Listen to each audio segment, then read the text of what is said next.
Bryson DeChambeau just sat down in front of reporters at LIV Golf, Virginia, and said one sentence that the entire golf industry is still trying to make sense of. The two-time U.S. Open champion, the biggest individual star LIV ever signed, just revealed his actual plan for what comes next, and it is not what anyone expected. Here's the full story. To understand how Bryson got here, you have to go back to June of 2022. He was 28 years old. He had just been the 2020 U.S. Open champion.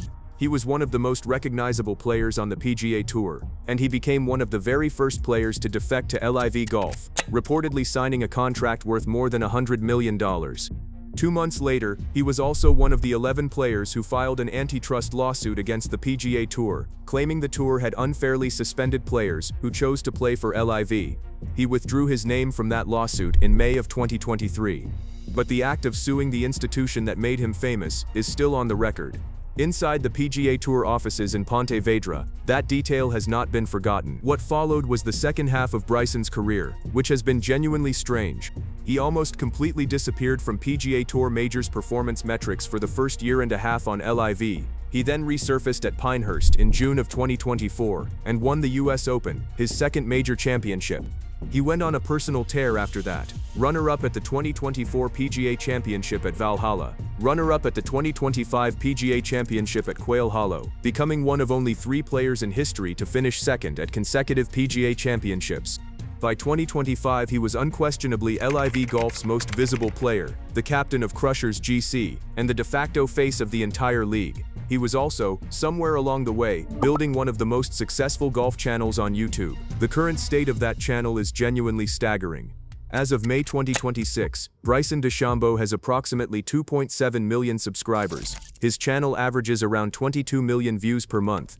According to public estimates, the channel generates roughly $66,000 per month in ad revenue alone, before sponsorships, branded content, and his Break 50 series with celebrity guests like Donald Trump, John Daly, Sergio Garcia, Paige Spiranak, and Tony Romo. He has built a media business that, for a normal person, would be a career. For Bryson, it has been a side project. That is where Bryson stood at the start of 2026. LIV contract running through the end of the year. Contract talks already underway, a YouTube channel that was scaling faster than anyone had predicted, and a personal belief that LIV was financially set through at least 2032. Multiple sources connected to LIV Golf and Bryson's agency, GSE Worldwide, told Golf Digest that LIV offered him a new contract in the fall of 2025. As the league's biggest star, Bryson felt the number was lower than what he was worth. He wanted more. He pushed back. He went into 2026 betting on himself, believing the league had years of runway left and that a better offer would come. Then April happened. Saudi Arabia's public investment fund informed LIV staff that it would no longer fund the league after the 2026 season. The PIF had poured over $5 billion into LIV across 4 years. Losses were approaching $500 million in 2024 alone. The Saudis had heard enough. Speaking to ESPN's Mark Schlebach at LIV Golf, Virginia in early May, Bryson did something he almost never does on the record. He admitted he had been blindsided. Quote, "I was completely shocked. I didn't expect it to happen. A couple months before that, it's like, we're here until 2032. We've got financing until 2032, and so I told everybody, and that's what I was told. And then, I haven't had any communication, and unfortunately, things are moving on in a different direction." The biggest star of LIV Golf, the captain of the Crushers, had been told the same thing the rest of the league had been told. And then the people who told him stopped returning his calls. While all of this was unfolding off the course, the on-course version of Bryson's 2026 was falling apart in real time. At the Masters in April, he opened with a 4-over front 9 and missed the cut. It was the 5th time in his career he had shot 4-over or worse over the first 9 holes of a major championship first round. 3 weeks later, a wrist injury forced him to withdraw from LIV Mexico. He returned to finish 3rd at LIV Virginia at Trump National. Then he traveled to Arrowneminck for the 2026 PGA Championship, the tournament he had finished runner-up at twice in a row. Round 1, he shot 76. Round 2, 75. 7 over for 36 holes. Missed cut. 2 majors in a row off the weekend, for a player who has spent 5 years being one of the most physically dominant ball strikers on the planet. Quick pause here. If you think Bryson should commit to LIV through 2026 and figure out the rest later, say commit. If you think he needs to swallow his pride and take whatever deal the PGA Tour offers, say go back. I read every one. Hit subscribe before you scroll away, because what Bryson said at LIV Virginia about his actual long-term plan is the part of this story that changes everything. When Bryson sat down with the small group of reporters including ESPN and Sports Illustrated ahead of LIV Virginia, he was asked directly what comes next if LIV folds. The answer was not what anyone expected. He did not say the PGA Tour. He did not say a merger. He did not say retirement. He said YouTube. Quote, "I'd love to grow my YouTube channel 3 times, maybe even more. I would love to. I'd love to do a bunch of dubbing in different languages, giving the world more reason to watch YouTube. And then I'd love to play in tournaments that want me." Read that last line carefully. He did not say play on the tours that exist. He said play in tournaments that want me. A man who has just publicly admitted that the league he signed with is financially over, who is missing major cuts at an alarming rate, who has finished runner-up at the PGA Championship twice in 3 years, is openly framing his future as a content creator who picks and chooses the events that invite him back. That is not a fallback plan. That is a man building a third path that does not depend on either side of the existing professional golf war. And here is where the friction starts. Bryson said directly that the PGA Tour's social media policy was one of the reasons he originally left in 2022. He told reporters in May that if he were to film a Break 50 video during the week of a PGA Tour event with a content creator or celebrity, that would currently be a violation of tour policy. Quote, "It's their policy. They didn't let me do it when I was there. I asked various times." The tour has reportedly been updating its content rules to compete with the freedom LIV players have enjoyed, but the changes are not finalized, and the practical reality is that the model that built Bryson's 2.5 million subscriber channel does not fully work inside the PGA Tour's framework. That is the structural problem behind the YouTube admission. Bryson is not romanticizing content creation because he has fallen out of love with competitive golf.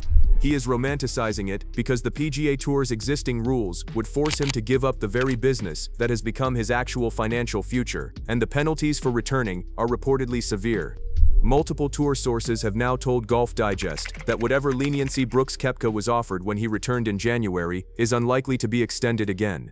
Bryson admitted his representatives had spoken to the tour, despite initially denying it. He described the potential penalties as, quote, "quite unfortunate in my opinion, considering what I could do for them." That last line is Bryson Brysoning in public. The implication is unmistakable. He believes the tour needs him more than he needs the tour. The tour, post-PF pullout, sees the situation in nearly the opposite light. Both reads cannot be true. The third path he keeps gesturing toward, major championships plus a content empire, with no tour membership in between, got publicly dismissed on national television within days. ESPN's Scott Van Pelt addressed it directly after Bryson's Arenamink missed cut. Quote, "The suggestion that he could go be a YouTube player and then just show up and play in the majors, that's just not a realistic thought." Van Pelt's point was the same one professional golf has always understood. You cannot play tournament golf at the highest level without playing tournament golf regularly. The majors are not skill tests, they are stamina tests. The players who win majors are the players who have been competing every 2 weeks for 10 years. The math does not work if you are filming YouTube videos for 9 months of the year and trying to peak 4 times.